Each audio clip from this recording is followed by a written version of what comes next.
Hello Ultimates, meja redaksi hadir kembali ke hadapan Anda dengan berita terhangat. Bersama saya Theophilus Febri, inilah meja redaksi.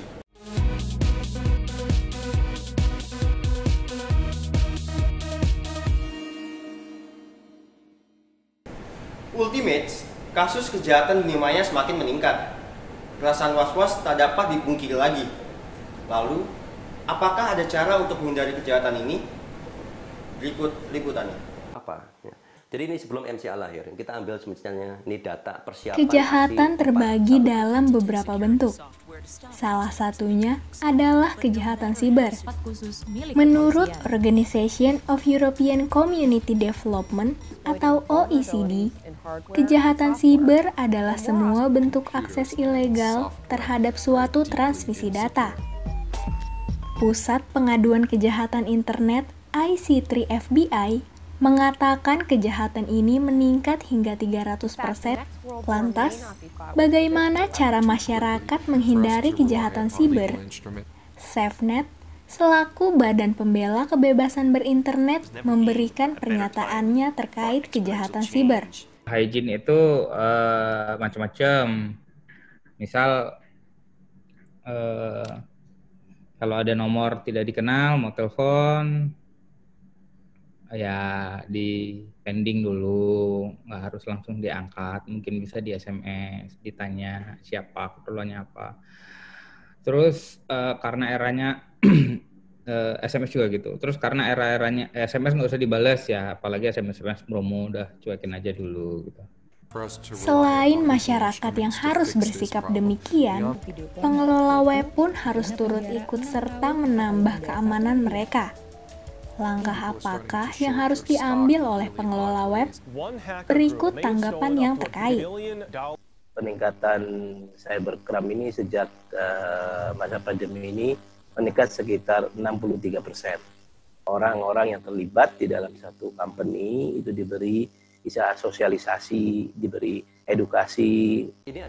Bagi para korban cybercrime, tak perlu khawatir, karena saat ini sudah ada patroli siber.id yang siap menampung pengaduan terkait cybercrime. Fauzia Naomi, Jesslyn Kusman, melaporkan untuk UMN TV. Wah Ultimates, ternyata kejahatan di dunia maya semakin meningkat ya. Bicara tentang teknologi dan zaman, ternyata masih ada loh suku yang menutup diri dari dunia luar. Mendengar nama suku Sentinel pasti membuat banyak pertanyaan. Kabarnya, suku tersebut menolak untuk memiliki kontak dengan dunia luar. Lalu, bagaimana sejarahnya? Mari kita simak liputannya.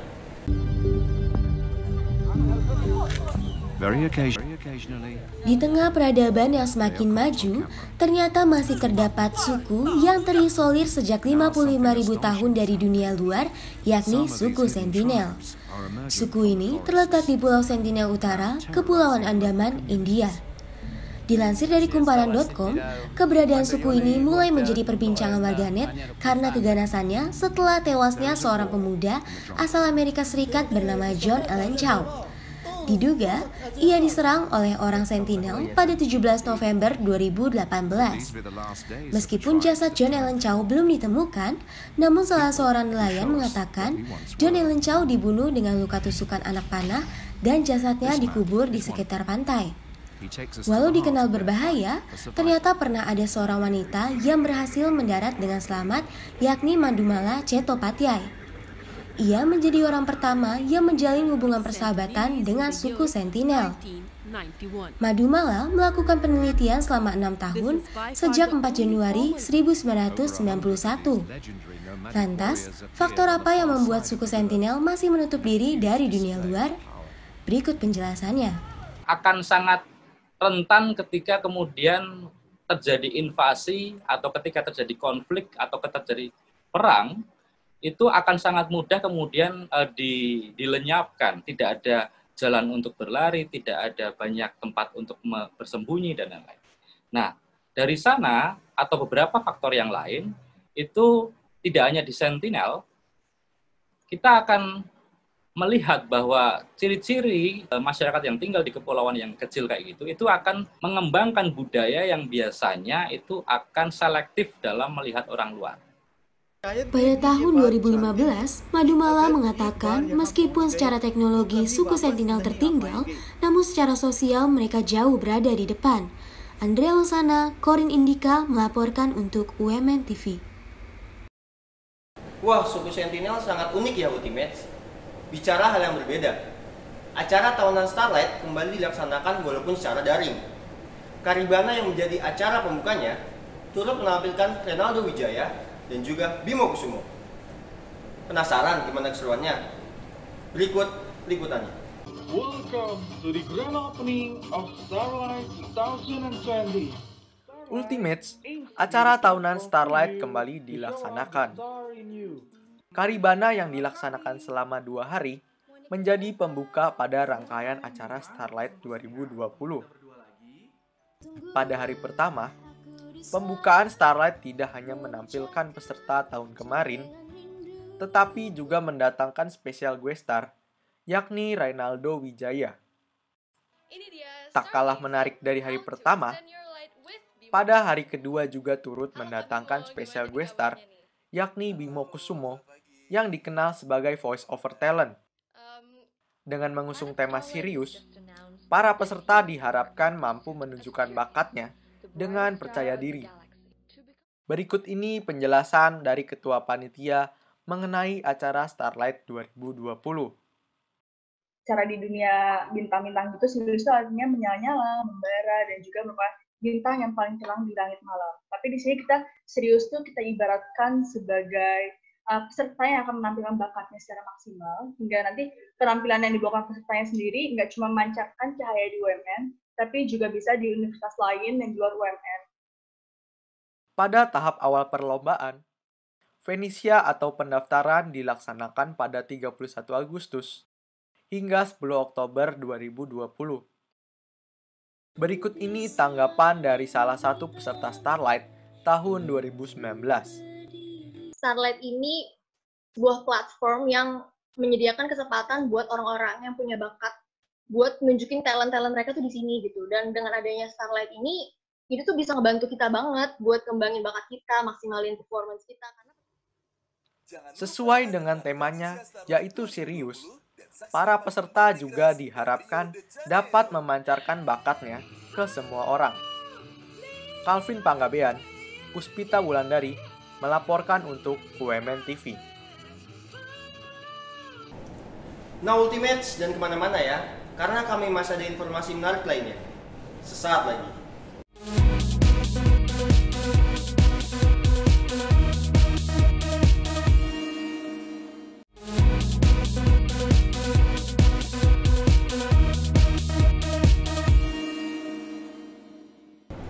Mengerjakan tugas atau aktivitas seringkali membuat kita mengabaikan waktu tidur. Tapi, tahu gak sih Ultimates? Kekurangan waktu tidur dapat membahayakan kesehatan tubuh. Kira-kira apa ya bahayanya? Berikut liputannya. Hayo, siapa nih yang suka begadang? Terkadang karena tugas Ultimates, tahu gak sih kalau tidur memiliki peran yang penting bagi tubuh? Dalam tubuh manusia, kebutuhan tidur setara pentingnya dengan kebutuhan makan dan bernapas. Tubuh membutuhkan tidur berkualitas selama 7 hingga 9 jam per hari loh. Pada saat tidur, tubuh akan memperbaiki diri baik kondisi fisik maupun mental. Selain itu, ketika tidur hormon pertumbuhan dikeluarkan. Oleh karena itu, tidur juga ikut membantu proses tumbuh kembang, terutama pada anak dan remaja. Pekerjaan atau tugas yang masih menumpuk terkadang menjadi alasan kita mengabaikan tidur.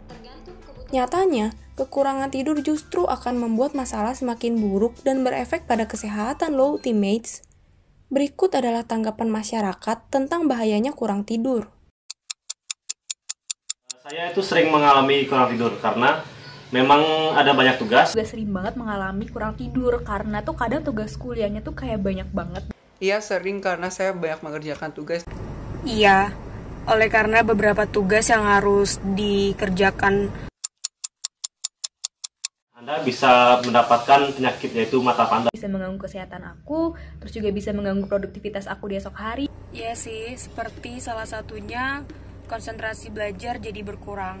Tahu, salah satunya itu capek. Faktanya, kebutuhan tidur yang tidak tercukupi bisa menyebabkan tubuh terasa lelah dan sulit untuk berkonsentrasi. Jadi, kita tuh memiliki namanya jam biologis, yang mana jam biologis itu mengatur di jam berapa kita istirahat, dan ketika istirahat hormon-hormon apa yang meningkat di situ. Pada malam hari itu terjadi permajaan sel-sel, jadi perombakan sel-sel yang rusak akibat pemakaian aktivitas yang berlebihan, dirombak itu menjadi sel-sel yang baru. Selain itu, dapat mempercepat penuaan diri. Ariela Dwi Putri Kinari, Arik Arila Putra, melaporkan untuk UMN TV. Ngomong-ngomong soal kurang tidur, siapa di sini yang suka begadang nonton sepak bola? Bicara tentang sepak bola, bursa transfer pemain musim 2020-2021 sudah dibuka. Aktivitas para klub memperkuat skuadnya telah dimulai. Meja redaksi telah merangkum 5 transfer pemain termahal musim ini.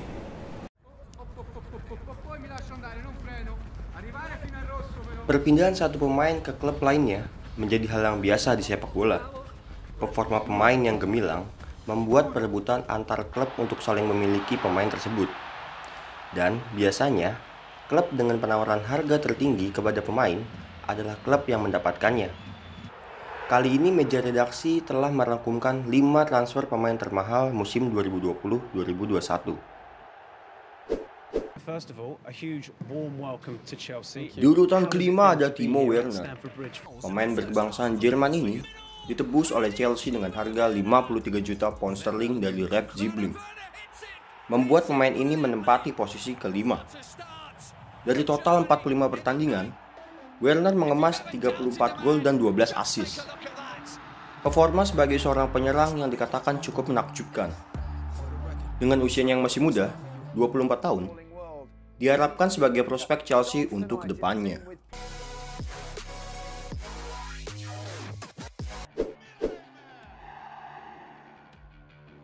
Di urutan keempat ada Miralem Pjanic. Pemain tengah asal Juventus ini ditebus oleh Barcelona dengan harga 60 juta pound sterling. Di usianya yang tidak muda lagi, 30 tahun, Pjanic diperuntukkan untuk menjadi mentor dari Frank de Jong di Barcelona. Dengan pengalamannya yang pernah bermain di beberapa klub seperti Juventus, Roma, dan Olympique Lyon, membuat pemain ini dinilai cocok untuk menambah kekuatan di lini tengah Barcelona.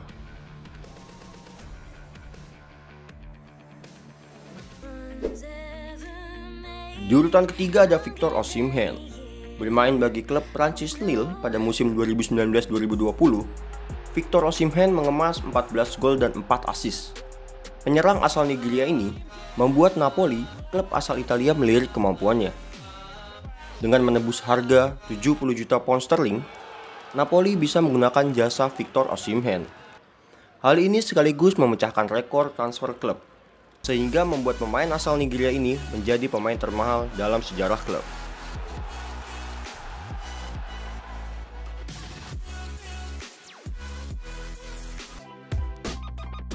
Di urutan kedua ada Arthur Melo.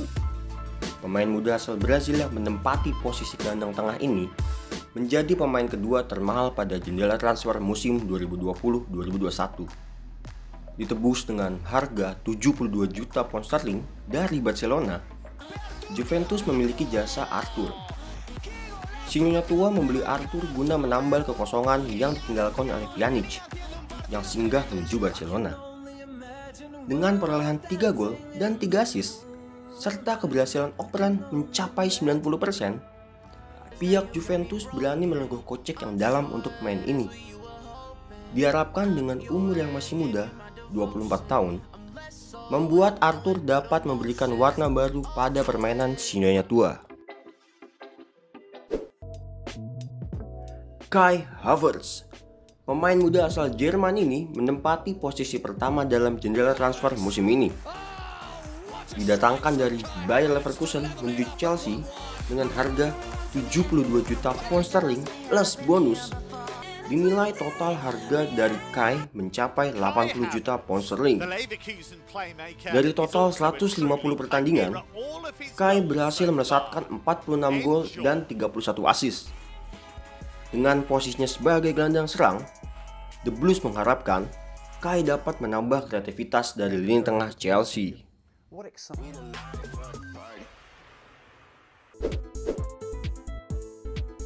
Demikian rangkuman transfer pemain termahal di musim 2020-2021. Theophilus Febri, Anissa Nurul melaporkan untuk Women TV.